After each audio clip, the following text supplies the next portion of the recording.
Bonjour à tous, j'espère que vous allez bien. Je m'appelle Benjamin Brochet, je suis kinésithérapeute et ostéopathe. Et aujourd'hui, on va répondre à une question, c'est qu'est-ce qu'on peut faire chez soi à la maison quand on est atteint d'une épine calcanéenne que l'on appelle encore épine de Le Noir.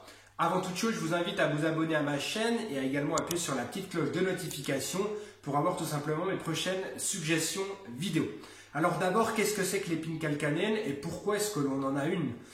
L'épine calcanéenne, c'est une excroissance osseuse qui va se situer au niveau du fascia plantaire. Le fascia plantaire, je vous rappelle, c'est une enveloppe qui se situe entre le talon et la racine de vos orteils et qui va constituer un petit peu la voûte plantaire. Eh bien, ce fascia plantaire, à un moment donné, il est trop sollicité pour diverses causes qu'on va voir ensemble. Et en réaction, il y a un épaississement et des calcifications qui vont se mettre en place et qui vont former une épine. Pourquoi est-ce que ce fascia est trop sollicité? Eh bien, on a des causes sportives, par exemple le basketteur en salle, la personne qui fait du saut ou encore la personne qui court trop. C'est trois exemples typiques, mais qui peuvent concerner plein de sports différents en autres causes sportives. Et puis, on a toutes les autres causes. Les autres causes, ça va être l'obésité. La personne qui est en surpoids sollicite à chaque fois qu'elle marche de façon intense son fascia plantaire et en réaction, ce fascia plantaire peut s'épaissir et se calcifier et former l'épine calcanéenne. Et puis on a également les rétractions. Parfois on a tout simplement un manque de souplesse et du coup le simple fait de marcher va mettre en tension excessive ce fascia plantaire. Donc il va suffire de l'étirer pour lui redonner de la mobilité. On rencontre également le mauvais chaussage qui peut être à l'origine d'hypersollicitation du fascia plantaire et donc de l'apparition d'une épine calcanéenne, encore appelée épine de Le Noir. Donc dans ce cas-là, il faut avoir un chaussage adapté ou tout simplement également les problèmes de pieds plats, pieds creux qui nécessitent la pose de semelles orthopédiques avec un rendez-vous de podologie. Voilà, on a vu les principales causes. Maintenant, on va voir qu'est-ce qu'on peut faire en termes d'autotraitement pour tout simplement traiter et se débarrasser de cette épine calcanéenne. On passe tout de suite donc au traitement.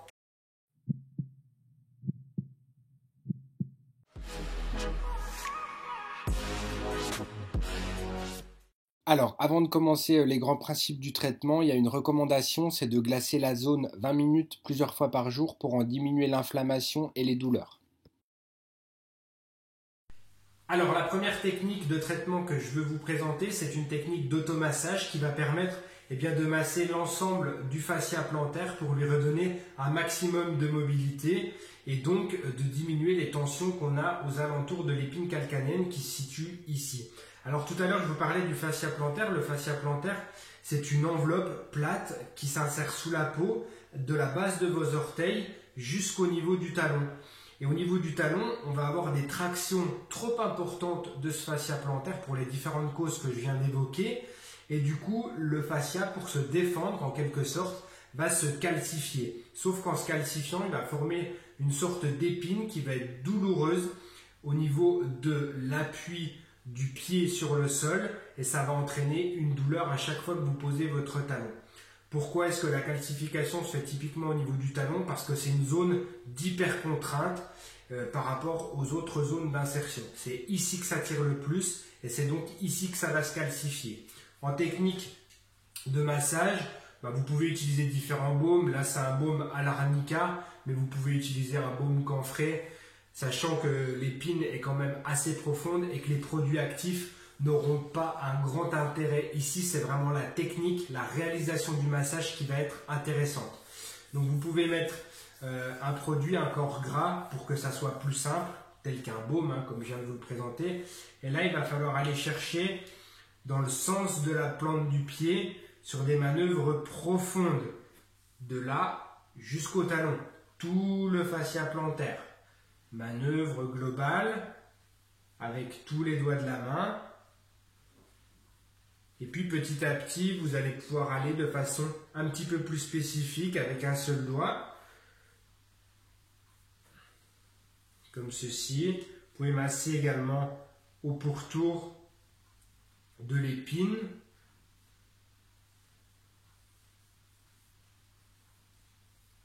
Et puis, dans un deuxième temps, vous allez mettre en tension le fascia plantaire. En indicateur, vous devez voir un peu comme une petite corde qui apparaît au niveau de la plante du pied. C'est ça le fascia plantaire, hein. Ça, c'est des faisceaux du fascia plantaire. Et vous allez venir appuyer dessus. C'est vraiment pas agréable, hein. On est en train de masser quelque chose qui est fibreux, qui est déjà trop tendu. Alors forcément, quand vous allez appuyer dessus, c'est pas quelque chose qui est relaxant, hein. Mais il faut y passer. Il faut vraiment venir appuyer sur cette structure fibreuse pour redonner un maximum de mobilité. Si c'est dur, vous pouvez alterner avec des petites phases d'étirement de ce fascia plantaire. Il suffit de ramener l'ensemble des orteils en extension et de bien prendre la base des orteils, hein, en même temps. Voilà, les techniques ne sont pas plus compliquées que ça au niveau du fascia plantaire et de l'épine calcanéenne.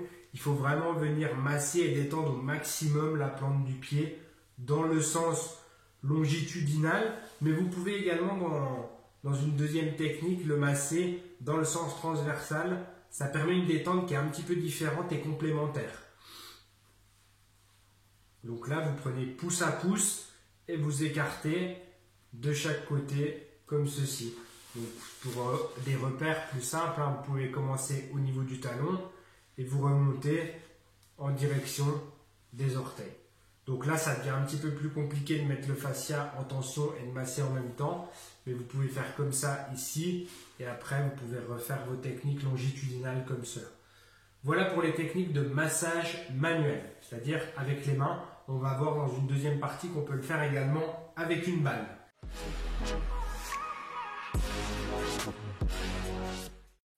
Alors, on a vu le massage manuel. Il y a également le massage avec une balle. Donc une balle de tennis fait assez bien l'affaire. Après, dans l'idéal, c'est les balles circulaires comme ça avec des petits picots qui permettent vraiment d'aller chercher les adhérences du fascia plantaire et de travailler dessus. Donc je trouve qu'elles sont intéressantes. Après, si à la maison vous avez uniquement une balle de tennis, prenez une balle de tennis. Mais il y a un petit amorti sur la balle de tennis qui va faire que finalement on ne travaille pas de façon optimale le fascia plantaire. Mais voilà, en tout cas les balles comme ceci c'est l'idéal. Pour ce faire, vous placez debout, la balle au sol et vous allez venir remonter les orteils vers le haut et vous allez venir travailler le fascia plantaire. Donc vous pouvez le travailler un petit peu en statique, en appui, c'est vous qui dosez avec l'appui de votre corps sur différentes zones et autrement vous travaillez de façon circulaire. Donc en avant, en arrière. Il faut sentir que ça passe sur la voûte plantaire avec une intensité qui reste quand même assez importante, sans non plus trop aggraver l'inflammation que vous avez déjà au niveau de l'épine calcanéenne, mais il faut quand même aller travailler en profondeur. Donc en termes d'appui, c'est vraiment à vous de gérer en fonction des douleurs que vous éprouvez. Voilà, donc vous pouvez aller plus en interne, plus en externe, et vous pouvez aller plus sur la partie postérieure, travailler autour de l'épine et vous allez ensuite jusqu'à la partie des orteils. Il faut vraiment travailler toute la voûte plantaire, partout où il y a le fascia. Voilà pour cette technique d'automassage avec la balle qui est assez simple. A tout de suite.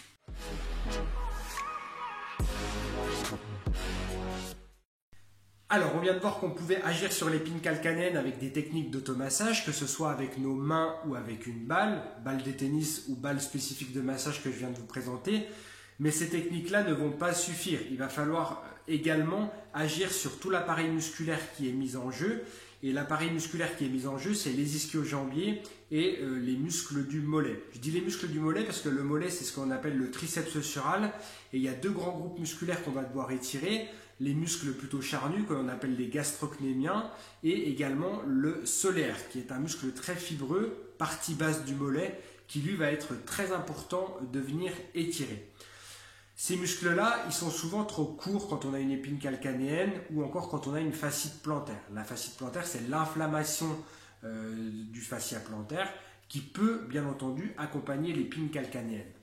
Alors, je vais vous montrer ces différents types d'étirements. Il faut vraiment faire l'ensemble des techniques mécaniques, massage avec balle et avec vos doigts, et également les techniques d'étirement pour avoir un traitement qui est complet. On voit ça tout de suite. On va commencer par étirer le triceps sural dans sa globalité. Pour ce faire, si j'étire mon triceps gauche, je place ma jambe gauche en arrière le talon bien au sol, le talon ne va pas décoller, mon dos est droit et je fais une fente avant avec mon genou droit. Et je ressens un étirement de toute la partie postérieure, plutôt haute, de mon mollet. Je maintiens au moins 15 secondes. Et là, on est dans un étirement qui doit donner de la mobilité. Donc, on vient quand même tirer suffisamment fort sur ce muscle, sans non plus se faire trop mal. Mais on vient étirer 15-20 secondes et on relâche. On va renouveler l'étirement au moins 3 fois, sachant que la deuxième fois va être plus intense et la troisième fois encore plus intense. Ne vous faites pas une déchirure musculaire, ce n'est pas le but. Mais voilà, il faut redonner de la mobilité à cet appareil musculaire et du coup, il faut quand même aller dans l'étirement assez important. Un autre étirement, c'est l'étirement des ischio-jambiers. Donc les ischio-jambiers côté droit, eh bien, je place ma jambe droite sur une chaise. Donc dans un premier temps, la pointe du pied est en position neutre et c'est mon corps dans l'ensemble qui va venir se positionner en direction de mon genou. J'essaye de garder mes lombaires verrouillés, droites, et je dois sentir une tension à l'arrière de mon genou. Pareil que tout à l'heure, on respire bien et on maintient à peu près 15 à 20 secondes et on relâche. Pour étirer toute la chaîne postérieure, c'est-à-dire ischio-jambier et mollet ensemble, eh bien, il suffira de faire exactement le même exercice, mais cette fois-ci, pointe du pied remontée. Et là, je dois sentir, en plus de tension en arrière du genou et de la cuisse, des tensions au niveau de mon mollet. Donc là, j'étire tout l'appareil musculaire qui est en arrière de la jambe.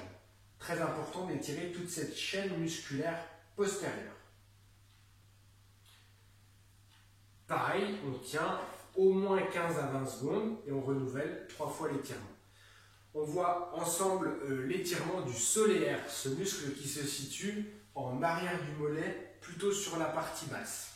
Alors, pour étirer le solaire, il va falloir se placer assis sur le talon opposé pour commencer l'exercice. Et on va étirer le solaire droit. Donc, on va venir se placer sur la jambe à étirer. On vient placer son épaule et le poids de son corps dessus, comme ceci, jusqu'au moment où on a le talon qui décolle. Donc, on est en flexion de genou et on va venir étirer toute la partie basse ici. Donc, on vient vraiment mettre l'appui de son poids sur sa jambe et on doit ressentir une tension assez importante sur la partie basse du mollet. L'étirement précédent que je vous ai montré au niveau du mollet, ça étirait plutôt la partie haute, ce que l'on appelle les gastrocnémiens, et là on est en train d'étirer plutôt la partie basse, le solaire.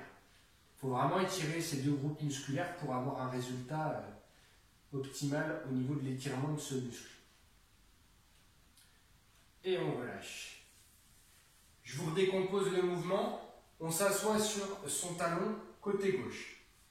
On a initialement le genou qui est à l'aplomb du pied et on va venir se placer le poids de son corps sur sa jambe et ensuite on va venir avancer en direction de la pointe de ses pieds jusqu'au moment où on a le talon qui décolle. Si au moment où vous avez le talon qui décolle, il n'y a pas de douleur, vous continuez pour avoir cette sensation de tension à l'arrière de votre jambe. Une fois que vous l'avez, vous la maintenez 15 à 20 secondes et puis vous relâchez. Premier étirement pour préparer la zone, plutôt un étirement doux. Et puis ensuite, vous allez aller un petit peu plus dans l'intensité au deuxième et encore plus au troisième. Voilà pour les différents étirements musculaires. Vous étirez bien les ischio-jambiers, vous étirez bien le triceps sural, aussi bien les gastrocnémiens partie haute quand vous êtes debout, que le solaire que je viens de vous montrer ici. Et vous pouvez étirer également toute la chaîne postérieure que je vous ai montré à effectuer sur la chaise quand vous avez la jambe tendue et les pointes du pied qui reviennent vers vous. Tous ces étirements sont très très importants pour redonner de la mobilité à l'ensemble de cet appareil musculaire et fibreux qui est en continuité ensemble. Il faut bien comprendre que ce système-là est un système fibreux qui est en continuité avec le triceps sural, qui est en continuité avec les ischio-jambiers. Donc en redonnant de la mobilité au niveau des ischio-jambiers du triceps, en faisant également des manœuvres mécaniques sur la voûte plantaire, vous allez libérer cet ensemble musculaire et fibreux et du coup vous allez en diminuer les contraintes. Et en diminuant les contraintes sur cet appareil-là, vous allez avoir un impact sur les tensions et donc ça va contribuer à vous débarrasser de cette épine calcanéenne qui est apparue, je vous le rappelle, parce qu'il y a trop de tension.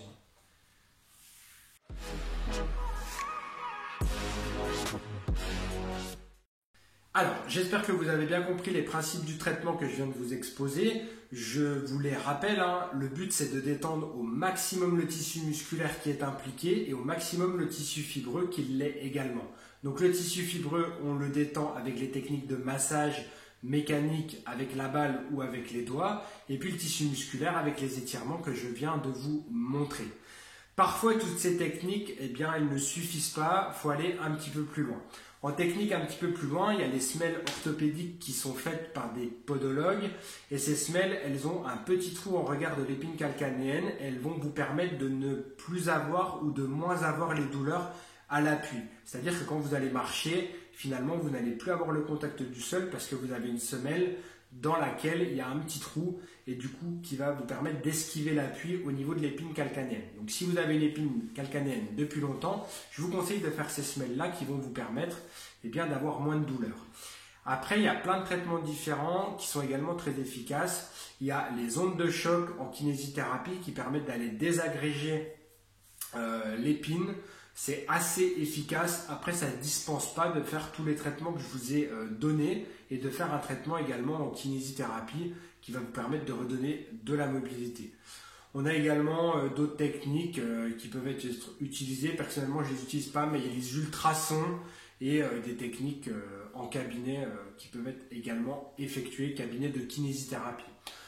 Voilà ce que je voulais vous dire à travers cette vidéo. Mettez tout ça en place, il faut être patient. L'épine a mis beaucoup de temps à apparaître sur quelque chose qui était trop rétracté. Ce n'est pas en redonnant de la mobilité que tout va partir du jour au lendemain. Mais si vous redonnez la mobilité suffisante et avec un peu de patience, tout ça va s'atténuer et va disparaître. Je vous remercie de votre écoute. Je vous invite encore une fois, si ce n'est pas encore fait, à vous abonner à ma chaîne, à mettre un énorme pouce si vous avez apprécié la vidéo. Et je vous dis à très bientôt dans une prochaine vidéo. Ciao, ciao!